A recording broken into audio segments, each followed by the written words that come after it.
Assalamualaikum warahmatullahi wabarakatuh. Alhamdulillahilladzi hadana li hadza wa kunna linahtadiya laula an hadana Allah. Allahumma shalli ala sayyidina Muhammadin nabiyil rahmah wa sallil umma muhammadin nubuwwah wa risalah wa ja'alna wa ashabahu wa hadhihi ummah marzuqina bi sihhati wa salam wa sa'adati wa rabita hadina min al-akhirah wa ala alihi wa sahbihi wa sallam wa bisahbihi sudri wa yasiri amri wa halakatan lisani wa qawli amma ba'd. Hadratul Qur'an akan kajian kepada para tokoh masyarakat wabil khusus sahibul majlis pada majlis lahir Abi Ja'far As-Sagat, semoga Allah panjangkan usianya dalam keadaan taat kepada Allah dan Rasulnya, Allah mudahkan segala urusannya, mengabulkan segala hajatnya, dan semua yang hadir di majlis ini Allah limpahkan rahmat dan ampunan, mengabulkan segala hajat zahir dan batin. Amin ya rabbal alamin. Alhamdulillah,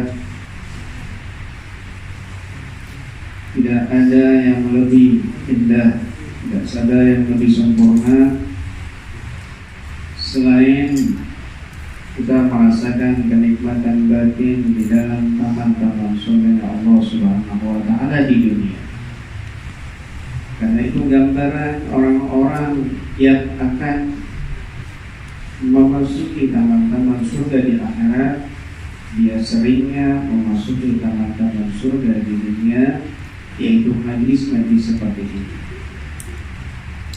Apalagi majlis-majlis yang bersambung dari guru ke guru sampai kepada Nabi Sallallahu Alaihi Wasallam, terutama di akhir zaman yang penuh fitnah, terutama di akhir zaman yang penuh musibah yang sangat luar biasa ini. Maka patut kita bersyukur Allah gerakkan langkah kita, aliran darah kita tergerak seluruh saraf sampai kepada pusat otak untuk menggerakkan seluruh sistem, dan sampailah kita di majlis yang mulia ini. Semua itu tidak ada lain yang menggerakkan adalah Allah Subhanahu wa Ta'ala. Kullu dzalika tahta qudratillah, semua itu bimasyiatillah, dengan kehendak Allah Subhanahu wa Ta'ala. Itu tanda dan bukti Allah ingin tubuh kita, zahir dan batin kita, jasad dan roh kita dalam keadaan suci untuk nanti kita berjumpa kepada Allah Subhanahu wa Ta'ala. Amin ya rabbal alamin. Karena pada hakikatnya kita menuju kepada Allah itu bukan cuma dengan jasad kelak di akhirat. Yang paling utama adalah ruh kita.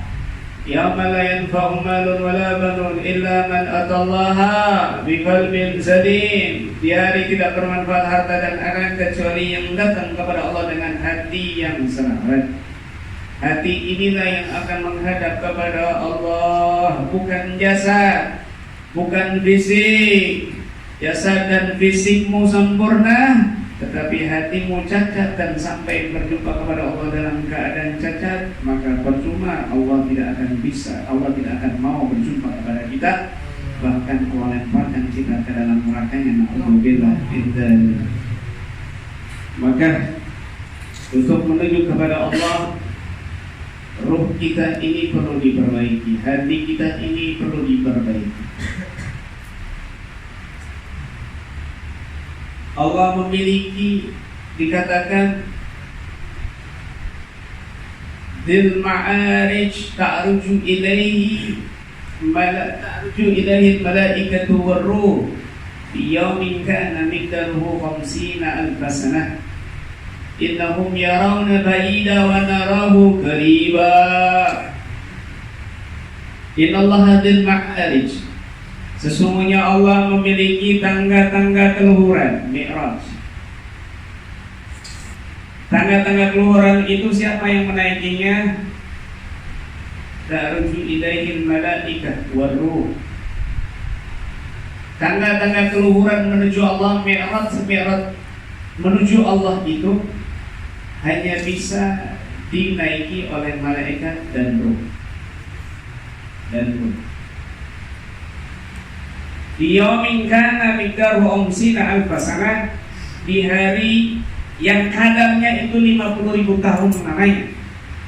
Lama sekali. Innahum yarawna ba'idah, tapi manusia ini melihat itu jauh. Wa narahu qariba, tetapi aku memandangnya dekat. Bagaimana tidak?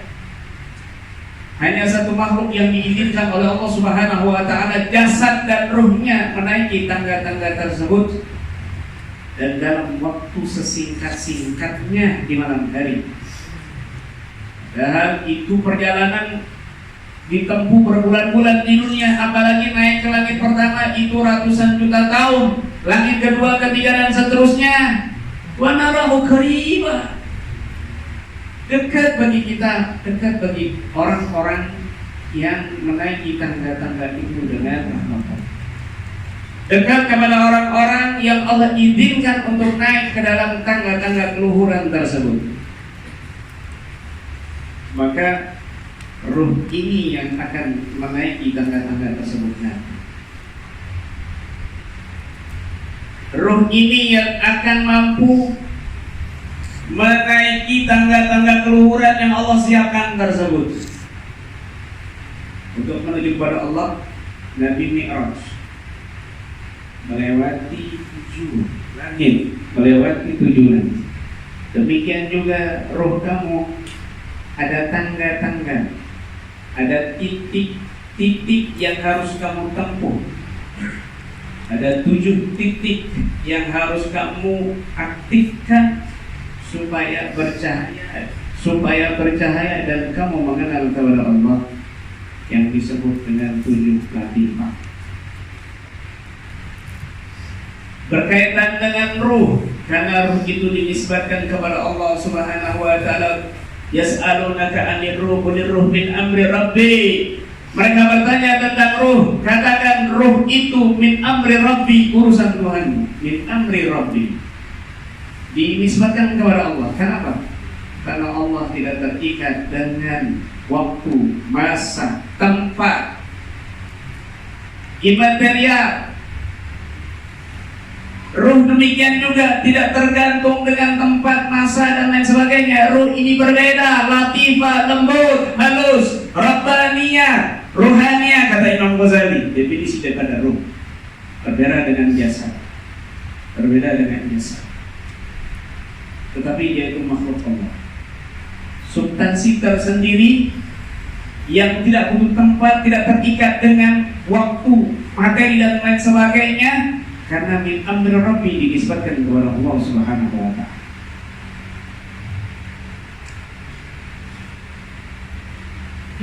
Ketika Al-Imam Abdurrahman As-Sagaf, beliau ketika tawajud, ketika beliau ini datang halnya keadaan penuh tenggelam cinta kepada Allah, sehingga jasadnya ini bergerak tidak beraturan dan beliau pingsan. Tidak lama beliau sadar dan dikumandangkan qomat, lalu beliau langsung sholat berjamaah. Aman beliau dah Allah menegur, ya Nabi, hei ponaanku, kamu tadi pingsan, kenapa kamu gak wudu dulu?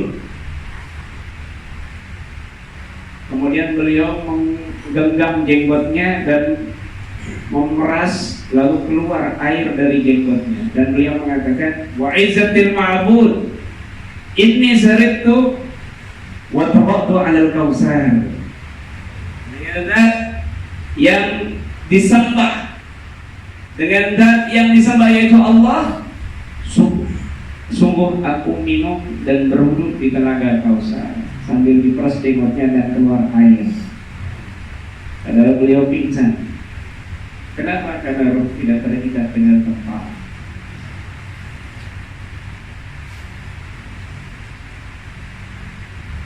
Suatu hari ketika di majlis seperti ini, tiba-tiba beliau terdiam dan membuka serbatnya, lalu menghempaskan serbatnya di depan. Dan tiba serbatnya basah, lalu diperas serbat tersebut, keluar air. Jamaah bingung. Masya Allah, kenapa sebenarnya Habib penuh dengan air? Disaksikan oleh seluruh jamaah. Keesokan harinya rombongan dari India datang. Beliau waktu itu ada di Sidir, Yaman, Hadron. Jaraknya ribuan kilometer. Ketika mereka datang, ya Habib, terima kasih ya Imam, terima kasih banyak. Kami dalam keadaan ombak yang luar biasa. Kami hampir tenggelam dan kami bertawasul kepada engkau wahai Imam. Dan seketika ombak itu hilang. Kata Habib, kata Imam Abdurrahman As-Sagar, iya, karena kemarin di waktu jam sekian aku melihat di depanku ombak yang besar. Sempat kaget, lalu spontan aku ambil serbatku dan aku peras ombak tersebut, dan air ombak tersebut berada di serbat Imam Abdurrahman As-Sagar. Nggak masuk akal. Saya akan buat itu masuk akal. Maka inilah daripada ruh atau latifah, kelembutan substansi tersendiri di dalam jiwa manusia, yang tidak semua orang mampu bisa memahaminya, illa qalila, sedikit, tapi yang sedikit itu adalah samudra dari Allah Subhanahu wa taala buat kita. Nabi menembus 7 langit untuk bertemu kepada Allah, maka kita juga menembus 7 titik latifah tersebut untuk bertemu dengan Allah Subhanahu wa taala, untuk mengenal Allah Subhanahu wa taala. Dil Ma'arif Mi'raj, latifah, channel. Ketika kamu memfokuskan di channel-channel tersebut, maka pada hakikatnya kamu tersambung kepada alamul amri atau alamul ruh, yang itu merupakan alamul ulwi, definisi daripada dimensinya alam ruh. Berbeda dengan alam sufli. Alam ulwi ini dimensinya ruh, dimensinya malaikat, 50 kali lipat lebih luas daripada alam sufli, daripada alam dunia ini. Maka mujahadah 7 titik tersebut diaktifkan dengan zikir yang sudah disusun oleh para guru-guru kita yang soleh, para guru-guru kita yang mulia. Ketika seseorang itu duduk menyendiri, lalu menyebut Allah di hatinya di satu titik tertentu, terus demikian Allah, Allah, Allah, sampai hilang hurufnya, lalu tersimpan lisan. Bermula dia berzikir dengan lisan dan hatinya Allah, Allah, Allah. Berikutnya akan hilang huruf-huruf tersebut dan tersisa lisan dan hati. Berikutnya akan hilang di lisannya dan tersisa hati yang menyebut senantiasa Allah, Allah, Allah. Maka di saat itulah cahaya terang benderang memasuki titik tersebut, aktif salah satu titik tersebut dan bercahaya, lalu berpindah ke titik yang lainnya sampai ke 7 titik dengan panduan seorang mursyid, seorang guru yang sudah pernah sampai kepada Allah Subhanahu wa taala. Maka inilah yang disebut dengan dzikir thariqah. Harus ada bimbingan seorang guru yang membidangi di bidang itu, yang memahami hal tersebut. Tidak boleh berpindah dari satu titik untuk menuju titik berikutnya kecuali bi amri mursyidi, dengan perintah mursyidnya tersebut, dalam pandangan dan pantauan mursyidnya tersebut. 7 titik tersebut channel Barang siapa dia menonaktifkan rumus seseorang yang menonaktifkan indrawi zahirnya, maka yang akan aktif adalah indrawi batinnya. Maka yang terdengar, yang terlihat tidak ada lain adalah Allah Subhanahu wa ta'ala. Ketika orang ini indrawi zahirnya dinonaktifkan dan dia mengaktifkan indrawi batinnya pada 7 titik latifah tersebut, maka dia akan terbuka satu demi satu hijab-hijab dalam dirinya, sehingga dia melihat keindahan alam malakut, sehingga dia melihat alam arwah para malaikat, para awali Allah, dan alam malakut, bahkan arasy Allah hingga Lauhul Mahfuz. Kata-kata Nabi, hati itu dan Lauhul Mahfuz berhadapan. Hati ini cermin dan Lauhul Mahfuz ada di hadapannya. Ketika cermin ini dibersihkan, maka dia terlihat semua yang ada di Lauhul Mahfuz. Demikian juga Lauhul Mahfuznya melihat cermin hatinya, cerminan hatinya. Ketika kotor, dia tidak terlihat Lauhul Mahfuz. Oleh sebab itu Nabi SAW bersabda, "Laula anna syayatina yahumuna ala qulubi bani Adam lanadharu ila malakuti samawat." Kalau seandainya hati manusia ini tidak dikelilingi dengan setan-setan hijab syaitani di dalam hatinya, lanadharu ila malakuti samawat, maka manusia hatinya akan bisa melihat malakuti samawat, kerajaan lain. Hijab setan ada dalam diri, sifat-sifat setan ada pada dirinya, hijab nafsu ada pada dirinya. Maka dengan dia mengaktifkan ke-7 titik tersebut dan dibimbing seorang mursyid, hijab tersebut akan hilang, hijab tersebut akan musnah, dan hatinya 7 titik tersebut akan bercahaya sehingga dia bertemu Allah sebelum berjumpa Allah. Yang pertama, latifatul qalb. Latifatul qalb di bawah susu sebelah kiri. Ketika dia mengaktifkan latifatul qalbnya dengan zikir yang dipandu seorang mursyid, menanamkan Allah di titik tersebut, maka pada tingkatan kesempurnaannya tidak ada yang dia cintai kecuali Allah.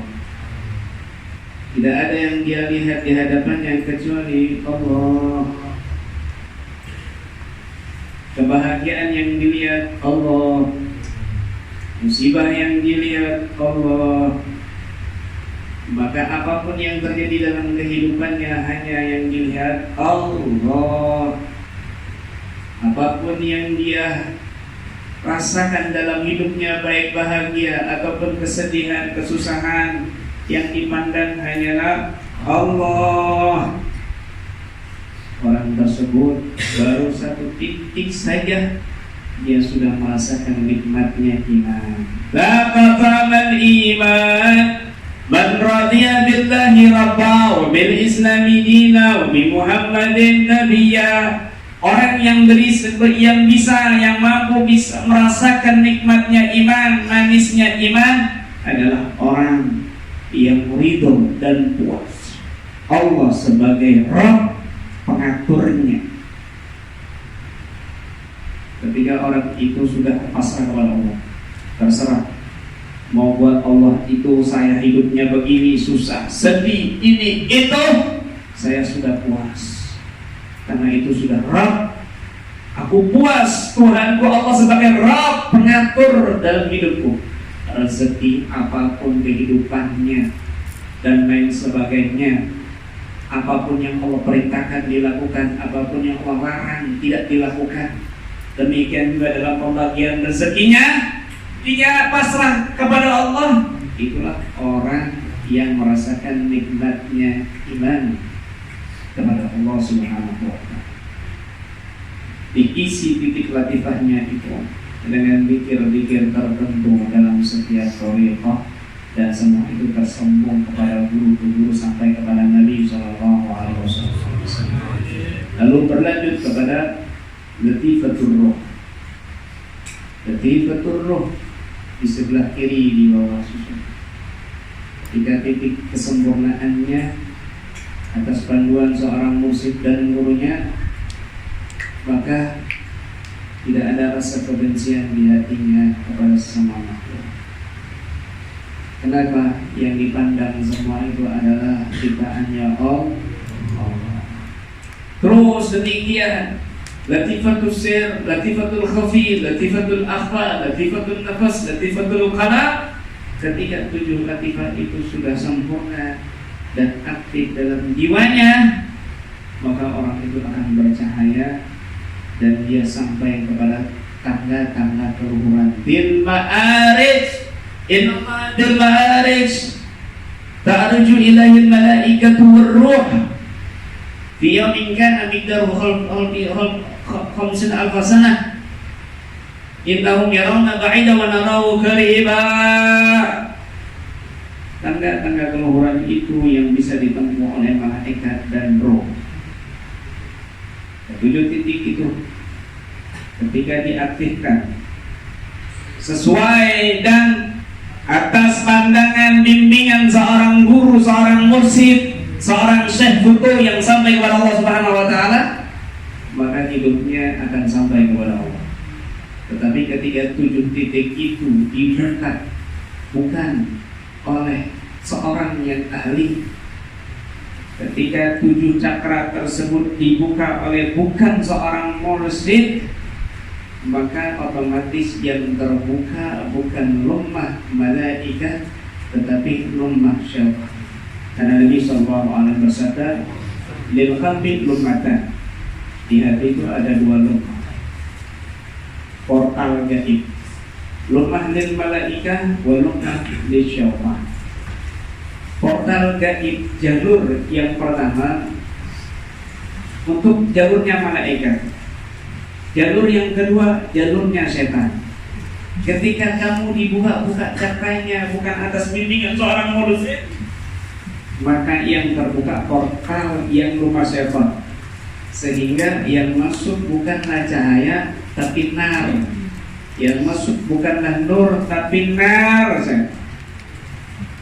Akhirnya tubuhnya sakit, akhirnya pikirannya kacau dan ngeblank, jadi orang gila, jadi orang linglung, jadi orang stres. Banyak yang seperti itu membuka 7 cakranya, 7 latifahnya tanpa bimbingan seorang mursyid, jatuhnya dia ngeblank. Kenapa? Bukan kepada seorang mursyid dibantu, dibimbingnya, tetapi kepada orang yang ahli supranatural atau ahli metafisik. Banyak orang-orang yang seperti itu akhirnya jatuhnya ngeblank, jatuhnya error, jatuhnya gila, tersesat. Bahkan ada yang sendirian, bukan dia menyangkanya itu portal yang positif, tapi sesungguhnya portal yang negatif. Akhirnya melakukan yang tersebut, membuka 7 cakranya. Apalagi 7 cakranya tidak sesuai dengan hadis Nabi Sallallahu Alaihi Wasallam. Para ulama, wabil khusus Syekh Bahauddin An-Naqsyabandi yang mendapatkan ilham tersebut, ilmu tersebut, 7 titik tersebut sesuai dengan hadis Nabi. Adapun 7 titik latifah, 7 titik cakra dari ahli metafisik berbeda titiknya, berbeda lokasinya, yang sebenarnya itu adalah titik-titik di mana jin dan setan bersinggah di titik-titik tersebut, sehingga ketika dibuka mudah bagi jin dan setan untuk memasuki 7 titik tersebut, maka orang tersebut akan menjadi tersesat. Alhamdulillah. Maka di sini penting untuk berguru. Maka di sini penting untuk menyambungkan sanad di dalam dzikir, di dalam thariqah. kepada guru-guru yang benar-benar tersambung sampai kepada guru-guru yang soleh, sampai kepada Nabi Sallallahu Alaihi Wasallam. Itulah pentingnya talqin di dalam thariqah. Itulah pentingnya bai'at di dalam thariqah. Tersambung, sambung. Ketika seorang ini sudah tersambung, ada rabithah dari guru ke guru sampai kepada Nabi Sallallahu Alaihi Wasallam, maka kamu terbimbing secara rohani, kamu terbimbing secara batini. Dan ini Allah nyatakan dalam Al-Quran, laula dam'ullahi nasa ba'duhum bi ba'din la fasadatil ardu walakin Allahu fadlin 'alal 'alamin. Kalau seandainya bukan atas pertolongan Allah kepada manusia, perantara sebagian hambanya dengan sebagian hamba yang lain, garis bawahi ba'duhum bi ba'din, sebagian hambanya dengan sebagian hambanya yang lain, la fasadatil ardu, maka muka bumi ini akan hancur.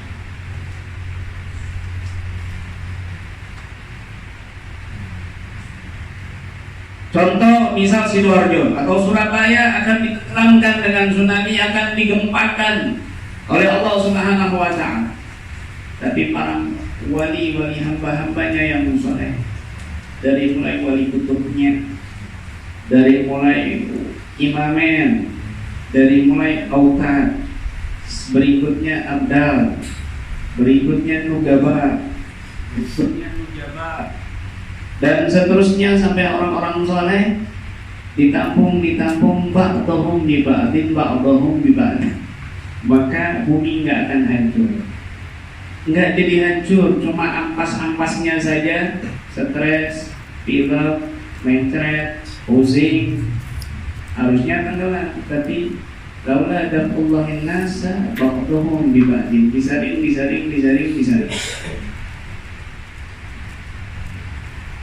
Makanya Nabi SAW bersabda, innallaha la yadfa' birrajuli salih an mi'ati ahli baitin min jiranihi al-bala'a. Sesungguhnya Allah menolak bala dari 100 tetangga sebab satu orang soleh ada di kampung tersebut. Ini bukti bahwa ada orang-orang soleh, hamba-hamba Allah yang mereka ini masbul bihamli asqalin nas, mereka disibukkan dengan menanggung beban dan dosanya umat. Ya Allah, jangan kau hancurkan Sidoarjo ini ya Allah. Akhirnya ditampung dosa umat itu menjadi penyakit tumor atau belajar atau lainnya kepada orang soleh yang menanggung tersebut. Orang soleh itu meninggal, umat tidak jadi dihancurkan. Masbul bihamli asqalin nas, ini wali-wali nujabah. Disaring. Demikian juga ketika kamu punya guru yang tersambung, harusnya kemarin kamu ketabrak, harusnya kemarin kamu jatuh dari pesawat, harusnya kamu kemarin kena pegang, harusnya kemarin kamu kena gempa, harusnya waktu itu kamu longsor, harusnya kamu itu mati dan sebagainya. Gara-gara kamu sering bertawassul dengan orang-orang saleh sampai kepada Nabi SAW, maka nggak jadi mara bahaya itu nggak jadi terjadi sama kamu. Kamu nggak tahu kalau itu adalah sebab ketersambungan hati kamu dengan orang-orang soleh, ketersambungan kamu dengan majlis-majlis yang tersambung kepada orang-orang saleh sampai kepada Nabi Sallallahu Alaihi Wasallam.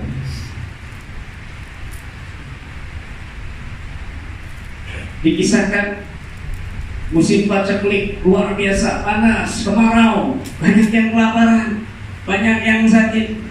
Mereka berpuasa, kiai-kiai para ulamanya, kemudian setelah 1 mingguan mereka keluar untuk melakukan sholat istisqa. Terus sehari, 2 hari, 3 hari, sampai berhari-hari enggak turun hujan. Tiba-tiba keluarlah seorang syekh yang sudah sepuh. Kalian sedang apa? Kami sedang melakukan istisqa, tapi berhari-hari kami puasa ini dan itu, tahajud, membaca Quran, zikir, enggak turun-turun ini hujan. Ini aku berdoa. Maka orang Ini berdoa mengangkat kedua tangannya. Belum selesai, belum menurunkan tangannya, hujan turun dengan lebat. Hujan turun dengan lebat. Lalu ditanya oleh para jamaah, wahai syekh, wahai orang tua, doa apa yang kamu baca? Sedangkan kami berombongan berjamaah nggak turun-turun hujan. Berikan doa itu kepada kami, ijazahkan doa itu kepada kami. Doa apa yang kau baca? Aku nggak baca doa apa-apa, aku cuma ngomong sama Allah begini, wahai Allah, duhai Allah, mataku ini pernah memandang wajahnya Syekh Abu Yazid Al-Bustami. Dengan kemuliaan mata yang pernah memandang wajah mulia seorang walimu, yaitu Syekh Abu Yazid Al-Bustami, turunkan hujan. Belum selesai dia berdoa seperti itu, Allah turunkan hujan. Makanya Al-Habib Ali Al-Habsyi mengatakan dalam salah satu qasidahnya, ya bakat man qad ra'ahum wa ra'a man ra'ahum, beruntunglah orang yang pernah memandang wajah mereka atau memandang wajah atau memandang wajah yang pernah memandang wajah mereka. Ini adalah pandangan yang tersambung. Itulah fadilah memasang foto gambar orang-orang soleh yang mereka, wajah-wajah mereka ini pernah memandang gurunya, datu-datunya, terus gurunya memandang kepada guru-gurunya, terus gurunya pernah memandang kepada guru-gurunya, terus sampai mereka wajah yang pernah memandang wajah mulia Nabi Muhammad Sallallahu Alaihi Wasallam. Di mana wajah Nabi, di mana pandangan Nabi, di mana mata Nabi pernah memandang wajah Allah Subhanahu Wa Taala. Maka bodoh dan sangat dusta orang yang mengatakan Nabi tidak mengetahui hal yang gaib. Gimana dia bisa mengatakan demikian? Padahal Nabi pernah melihat zat yang maha gaib, yaitu Allah. Zat yang maha gaib dari segala yang gaib pernah dilihat oleh Nabi Sallallahu Alaihi Wasallam. Tersambung. Ini handphone, alat untuk komunikasi. Handphone alat untuk komunikasi. Saya akan buat logika dari cerita-cerita sebelumnya. Handphone ini tidak akan bisa menghubungi orang lain yang punya handphone juga kalau handphone ini tidak ada SIM cardnya. Betul? SIM card bisa Telkomsel, bisa Indosat, bisa XL dan lain sebagainya. Kemudian SIM card ini nggak bisa nyambung kepada nomor tujuan kalau masing-masing tidak punya sinyal.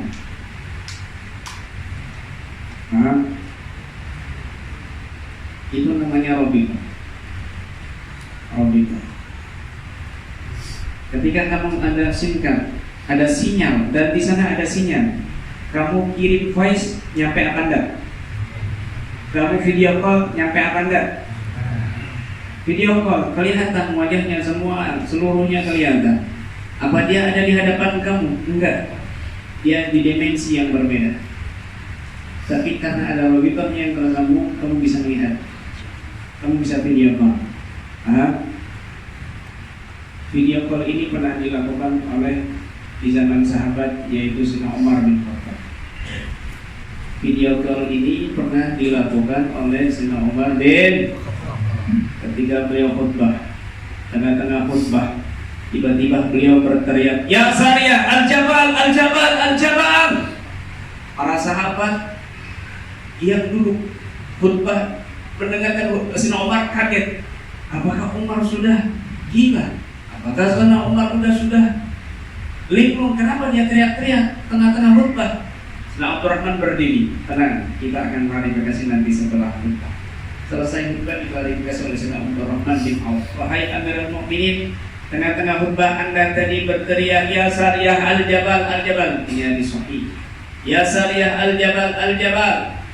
Sariyah, lari ke bukit, lari ke bukit, lari ke bukit. Kenapa kau berteriak seperti itu? Apa yang dijawab oleh Sayyidina Umar bin Khattab? Wallah, demi Allah, aku melihat pasukan Sariyah Aku melihat Sarya dan pasukannya terkepung oleh musuh, dan aku tidak melihat jalan keluar kecuali naik ke bukit. Para sahabat masih bingung.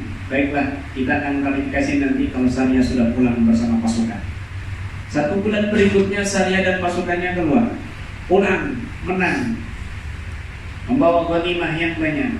Ditanya oleh Sayyidina Abdurrahman bin Auf, wahai Sarya, kami mau tanya, pada hari Jumat tanggal sekian, apakah kalian mendengar Umar bin Khattab mengatakan Sarya ya Sarya al-Jabal al-Jabal? Apa kata mereka? Bukan cuma Sarya yang menjawab, tapi sahabat yang ikut berperang di situ mengatakan, wallah, nahan kami semuanya demi Allah, seolah-olah Umar ada di hadapan kami, di tengah-tengah kami, menuntun kami untuk berteriak lari ke bukit.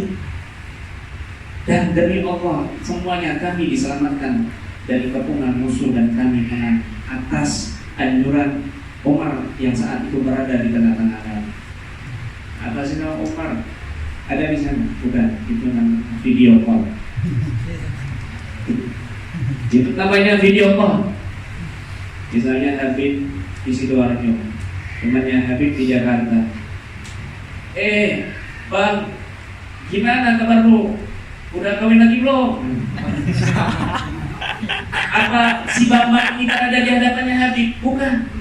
Bambang berada di Jakarta, Habibnya berada di Sidoarjo. Dimensi yang berbeda, tapi dalam satu waktu.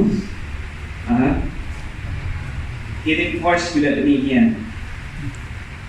Voice itu suara tanpa ruh. Kalau dalam bahasa kitab tasawuf itu namanya hati, suara tanpa ruh. Gimana kabarnya? Kirim. Kalau di sana ada sinyal, sini ada sinyal. Berapa detik kira-kira nyampe voice-nya? 5 menit? Nggak nyampe 5 menit. Berapa detik? 1 detik, 2 detik. Masih belum logika. Saya kasih logika lagi. Dengarkan baik. Kamu kalau punya Facebook atau WhatsApp atau Instagram, kalau ada orang yang menyebut nama kamu, men-tag nama kamu, mau komentari postingan kamu dapat notifikasi atau tidak? Dapat.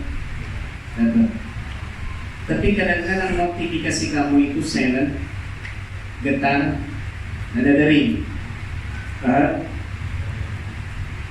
Demikian juga ketika ada orang menyebut nama kamu, ada orang menyebut nama kamu, disebut-sebut kamu dapat notifikasi dari Allah Subhanahu wa Ta'ala. Tapi kadang-kadang silent. Tuh, mataku, kok kena pedih, kedut-kedutan. Kowe iki lagi dirasani wong le. Kamu lagi dirasanin orang, disebut-sebut orang, mata kamu kedutan. Itu notifikasi dari Allah bagi orang awam. Bagi orang awam, silent. Nggak tahu siapa yang nyebut kamu, nggak tahu, silent, masih rendah, getar.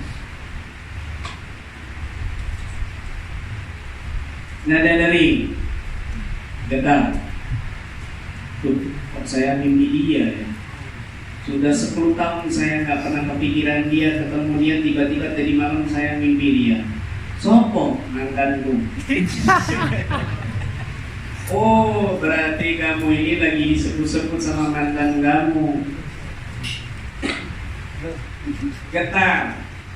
Getar. Kita kan jarang getar itu, hatinya mesti kotor. Apalagi nada dering. Kalau nada dering, ding kan apa namanya? Yang manggil, yang ngetek kan gitu. Nada dering, lagi dikira. Tiba-tiba dia dapat mursidnya datang. Dia seolah-olah mimpi. Kasih peringatan sebentar, ngasih ucapan sebentar, habis itu hilang. Ini nada dering. Bulan, bingung ya mau jawab apa, bingung karena kaget. Ketika orang sudah berpikir dengan khusyuk dan pikiran buruk, akan mengalami hal yang seperti ini. Berikutnya nanti dia akan mengalami melihat dirinya duduk. Dia berdiri. Gigi saya dulu, ini saya pemuda. Kemudian dia pergi. Dia ketakutan karena nggak ada bimbingan. Kalau di bimbingan kan, kamu nanti ketika kamu berpikir kamu akan melihat diri kamu hidup, dan kamu nggak usah khawatir, kamu nggak mati. Jadi kamu ada pintu begini, nanti ada seorang ini memberikan ini, ada begini, nanti kamu terima yang kamu nanti kamu melihat warna ini, kamu nanti melihat gerbang ini. Dibimbing rohnya, sehingga tidak tersesat. Sunnahnya keluar tidak tersesat, dibimbing oleh ahli sunnah yaitu mursyid. Voice, suara tanpa rupa. Saya kasih contoh suara tanpa rupa.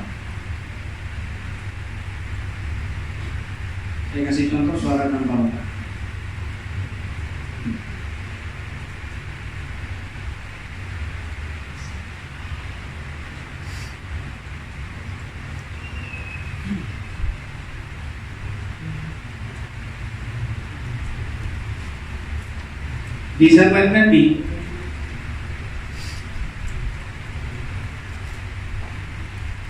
turun ayat untuk berperang, jihad. Maka seorang sahabat pamit kepada istrinya yang sudah hamil tua, aku pamit ya, ada perintah dari Nabi untuk berperang. Kamu perang sama Nabi, saya titip janjiku ini kepada Allah. Yeah. 1 bulan setelah itu dia pulang, tapi istrinya sudah meninggal dunia, padahal hamil tua. Iparnya, tetangganya sedih. Aku sedih. Loh, kenapa sedih? Istrimu itu kuburannya ada api azab. Innaha sawama, innaha qawama. Ini hadis sahih. Padahal istri kamu itu ahli puasa, ahli tahajud. Maka suaminya ini penasaran, didatangilah kuburan istrinya. Ternyata dari jauh kelihatan ada sinar. Oh, sedih dia. Berjalan mendekati kuburan, istrinya kaget. Loh, kok bukan api? Digali ternyata cahaya, dan dia melihat janinnya dia ada di atas perut istrinya yang meninggal dan masih hidup. Fasami'a hatifan yaqul, lalu dia mendengar voice tanpa rupa, suara tanpa rupa mengatakan, "Khudh wadi'atak." Ambil titipanmu yang kau titipkan kepada Allah. Andai kau titipkan bukan janinmu saja tetapi dengan ibunya, maka Allah akan menjaga keduanya. Dari situlah turun asbab murud hadis, innallaha idza studi'a syai'an hafidha. Sesungguhnya Allah jika dititipkan sesuatu maka Allah akan menjaganya dengan baik. Kalian membaca doa ini, Allahumma inna nastaudika anfusana, ya Allah, kami titipkan jiwa kami titipkan agama kami titipkan iman kami titipkan keluarga kami titipkan anak-anak kami, putri-putra kami titipkan semua yang kau berikan nikmat kepadaku, ya Allah. Nasr ya Allah dinana wa amanatana wa khawatima a'malina. Jika kau baca ini dengan sepenuh hati, maka kau telah menitipkan itu semua dunia dan akhiratmu kepada Allah Subhanahu wa ta'ala. Maka yakin dan percayalah, Allah yang akan menjaga dunia dan akhirat. Kalau kamu titip kepada manusia 1 juta, mungkin kembalinya 500.000. Maaf kepake. Kan begitu. Saya ketawa pengalaman. Tetapi ketika kau titipkan kepada Allah, innallaha idza studi'a syai'an hafidha. Sesungguhnya Allah jika dititipkan segala sesuatu itu, maka Allah akan menjaganya dengan baik. Itu namanya voice, suara tanpa rupa. Voice, suara tanpa rupa. Ketika seorang wali dengan wali yang satunya hatinya saling bergantung,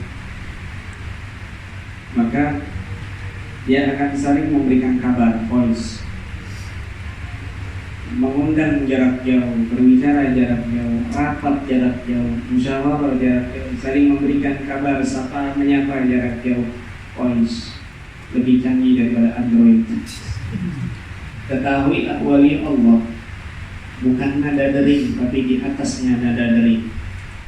ketika mereka mau disebut, mau di-tag nama mereka satu persatu, mereka hadir di majelis terlebih dahulu. Belum di-tag namanya ila hadrati Syekh Fulan la hadrati Habib Fulan Sumaila Habib Fulan Habib Fulan. Belum disebut, baru persiapan. Mereka sudah dapat kabar dari Allah Subhanahu wa taala yang melebihi nadadri. Maka di antara mereka para arwah itu hadir. Sebelum disebut namanya, sebelum ditawassul di atasnya nada dari lebihnya para wali Allah Subhanahu wa taala. Begitu.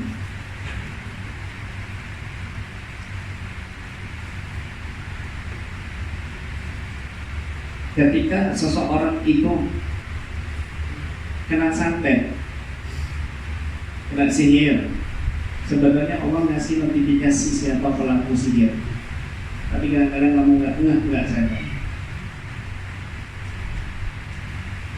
Duh, kok saya mimpi dia ya? Kenapa? Sering saya mimpi dia. Waktu diobatin di ruqyah juga terbayang wajah dia. Memang dia pelakunya, itu notif dari Allah. Kenapa? Karena bonekamu, fotomu, bekas pakaianmu, namamu, dan nama ibumu disebut-sebut sama si dukun. Itulah bekas apa? Setruk, lumpuh, bercerai, malas ibadahnya. Makanya itu Allah katakan dalam Al-Quran, wa min syarrin nafasati fil, dan berlindung dari tiupan-tiupan dukun fil uqadi, di dalam tali-tali. Disebut namamu, Allah kasih notif, pemberitahuan, notif.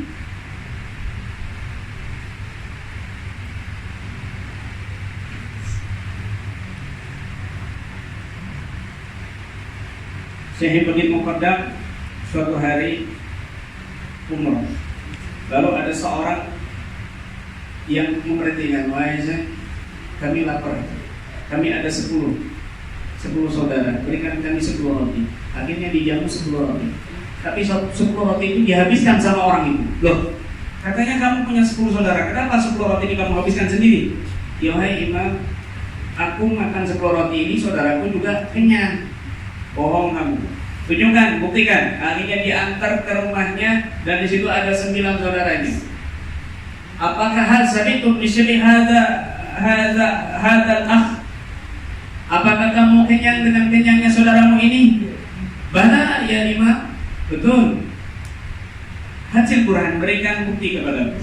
Maka salah satu berdiri dan mengambil pisau, lalu digores salah satu dia, lengan mereka digores dan terlihat semuanya berdarah. Itu namanya Robito. Itu namanya Robito. Istri saya ini ada di sini. Handphone saya di Kalimantan, istri saya di Purworejo. Di pusing sudah 3 hari kan. Oh, baca Fatihah. Saya tutup bentar ya. Terus saya baca Fatihah. Istri saya di sana baca Fatihah. Saya di Kalimantan. Akhirnya saya tarik. Dia bilangnya sebelah kanan. Saya tarik sampai berkeringat saya. Dia baca Fatihah terus bercucuran keringat saya.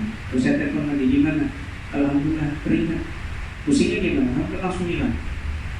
Itu namanya Robi. Ketersambungan, keterikatan hati dengan suami dengan istri, keterikatan sahabat dengan sahabat, keterikatan seorang guru dengan murid, itu namanya rabithah. Ketika kamu ada sambung menyambung dengan guru-gurumu yang saleh, kuat, maka kamu bisa kontak dengan guru kamu, baik itu kirim suara ataupun video, bahkan lebih daripada itu. Diajak jalan-jalan sama guru kamu, diajak jalan-jalan sama guru kamu.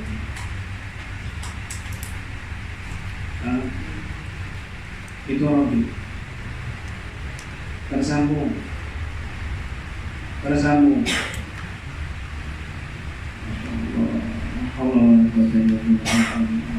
Isbiru wa sabiru warabitu wattaqullaha la'allakum sabarlah kamu atas segala musibah. Wasabiru, lebih sabarlah kamu menjalankan ketaatan dan menjauhi larangan. Warabitu, dari rabitah menyambung. Sisanya wattaqullaha la'allakum tuflihun, bertakwa kepada Allah Subhanahu wa taala. Rabitah, handphone. Kamu sudah tahu rabitah? Iya, sudah berbaiat. Itu rabitah. Berbaiat sudah, itu rabitah. Tinggal sinyal, singkat dan sinyal. Apa itu sinyal kamu? Masyhad. Apa itu masyhad? Keyakinan penuh di hatimu terhadap burung. Itu masyhad, sinyal. Semakin kuat sinyal kamu, masyhad kamu di hatimu terhadap burungmu dan burung-burungmu, maka di situ akan semakin kuat sinyal kamu kepada burung. Makanya Habib Abu Bakar As-Siddiq mengatakan, al-madad ala qadri masyhad. Pertolongan tergantung kadar masyhad di hati kalian masing-masing. Semakin kuat sinyalnya masyhad di hati kamu kepada burungmu, maka ketersambungan mada pertolongan indah dari Allah akan kamu dapatkan, akan kamu hasilkan. Di dalam sholat kamu diajarkan hal itu, tapi kadang-kadang kita tak sadar. Di dalam sholat saja kamu diajarkan oleh Allah Subhanahu wa taala untuk menghadirkan Nabi Muhammad di hadapan kamu. At-tahiyatul mubarakatus salawatut thayyibatu lillah. Assalamu alaikum. Alaika apa alaihi? Kan Nabi sudah wafat. Alaika apa alaihi? Dan Nabi sudah ada di depan kamu. Harusnya alaihi, kepada dia, kepada beliau, kan sudah wafat. Kenapa alaika? Allah mengajak kamu untuk menghadirkan Nabi Muhammad di hadapan. Assalamu alaikum. Kesejahteraan keselamatan kepada engkau, ayuhan Nabi, wahai Nabi. Katanya sudah wafat. Inilah manhaj istikhdar salihin yang diajarkan para habaib kepada kita. Ila hadrat, ila hadrat. Hadrat artinya apa? Hadrat artinya apa? Hadir. Ila hadrat ya Habibullah, ila hadrat Syaikhul Qadir Jilani.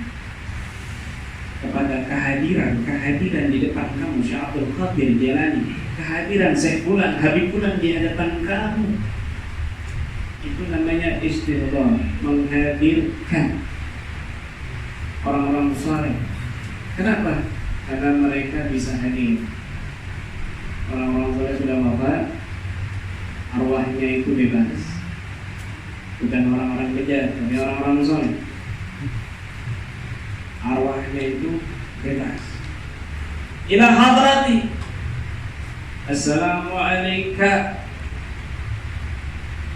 Engkau wahai Nabi. Supaya apa? Supaya ibadah kamu itu seolah-olah diperhatikan oleh Nabi. Ketika sholatmu, ibadahmu itu merasa Nabi memperhatikan, maka kamu akan khusyuk. Di sinilah Nabi mengatakan, istahyi min Allah, kama tastahyi min salihina min qaumik. Malulah kamu kepada Allah seperti kamu malu di hadapan orang saleh dari kamu. Karena Nabi sholat, setelah sholat Nabi marah, murka. Aina kiblat? Aina kiblat? Ta'rifuna aina kiblat? Kalian tahu mana kiblat? Wallah inni la ara sujudakum wa ruku'akum min wara'i dhahri. Demi Allah, sesungguhnya aku melihat ruku' dan sujud kalian dari belakang punggungmu. Nabi marah kenapa? Ada sahabat sholatnya enggak khusyuk, megang-megang bingung, telat-telat. Nabi akhirnya, kalian tahu di mana kiblatnya sih? Demi Allah, aku bisa melihat ruku' kalian, sujud kalian di belakang punggungku. Kok Nabi enggak mengatakan, kalian kenapa enggak khusyuk? Allah memperhatikan kalian. Kenapa Nabi enggak mengatakan demikian? Kok malah mengatakan aku melihat kalian? Ini tanda Nabi mengajarkan kepada kita untuk menghadirkan istighdar Nabi di dalam kehidupan kita. Dan istighfar orang-orang soleh yang tersambung, yang terwaris dari guru sampai orang-orang soleh, mereka orang-orang soleh itu bisa hadir. Itulah sebab para habaib, para kiai-kiai kita menulis tawassul dengan ila hadrah. Hadrah itu artinya hadir. Ketika kau menyebut nama mereka, kau bayangkan itu hadir di hadapan. Kau yakini mereka ruhnya hadir. Disitulah akan semakin tinggi singgah kamu dan kamu bisa berdialog dengan mereka, kamu bisa mengundang arwah mereka, kamu bisa melihat ruh suci mereka hadir di majlis-majlis seperti itu. Jadi itu namanya roh bidu.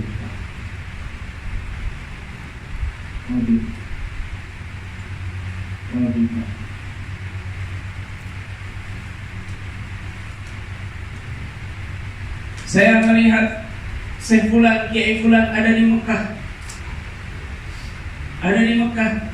Padahal ada di Sidoarjo. Datang Kiai, Masya Allah saya ikut umroh, saya ikut di belakang panjenengan. Loh kan saya di rumah.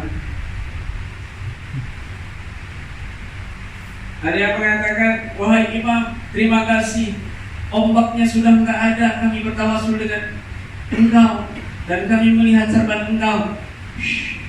Jangan berisik.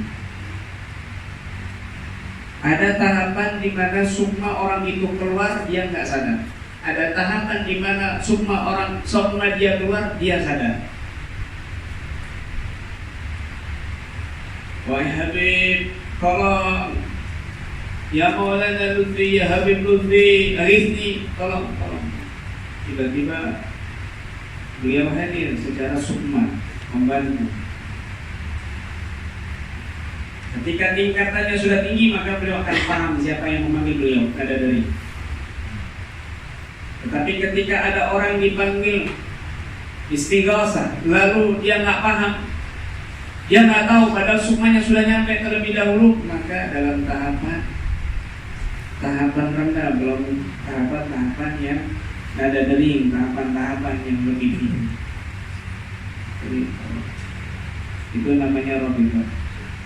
Paham?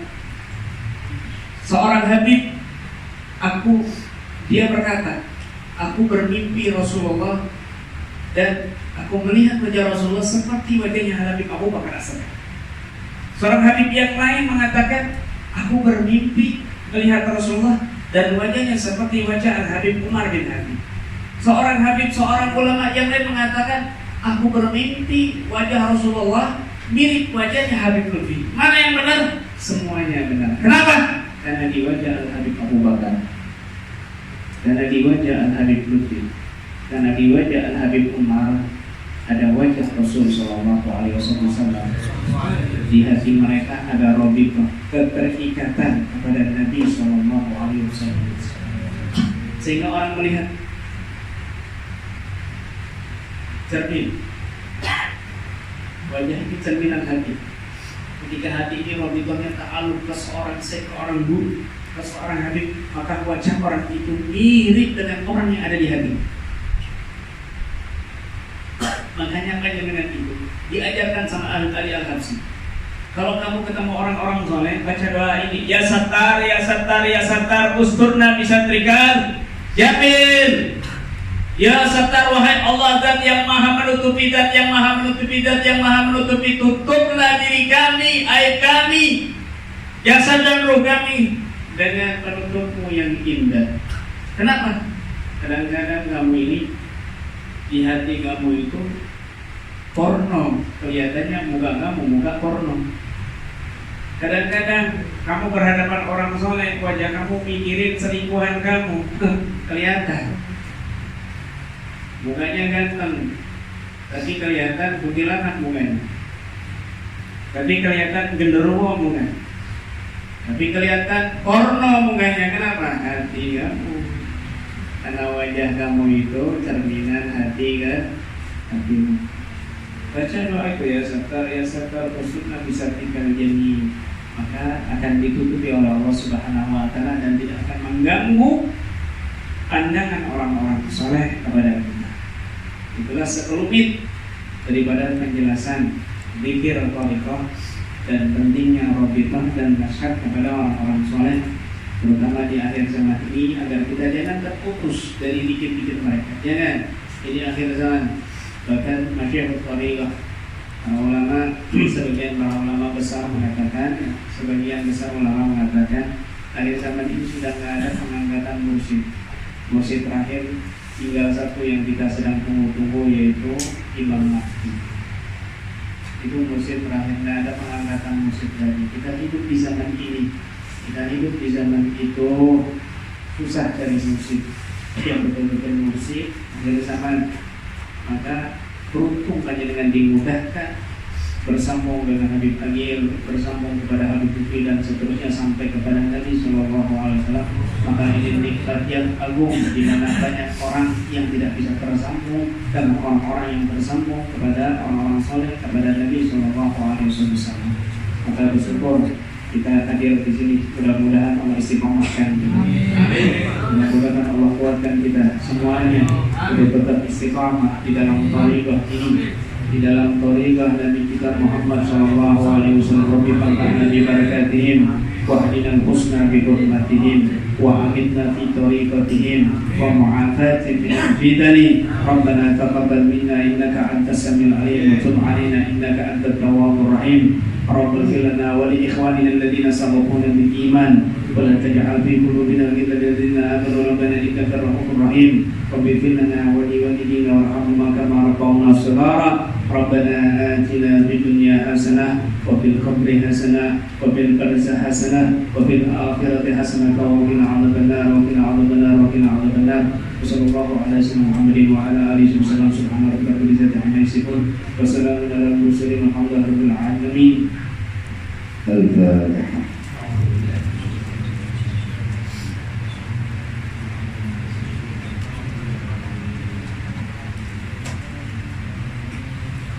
Allahumma shalli ala sayyidina Muhammad.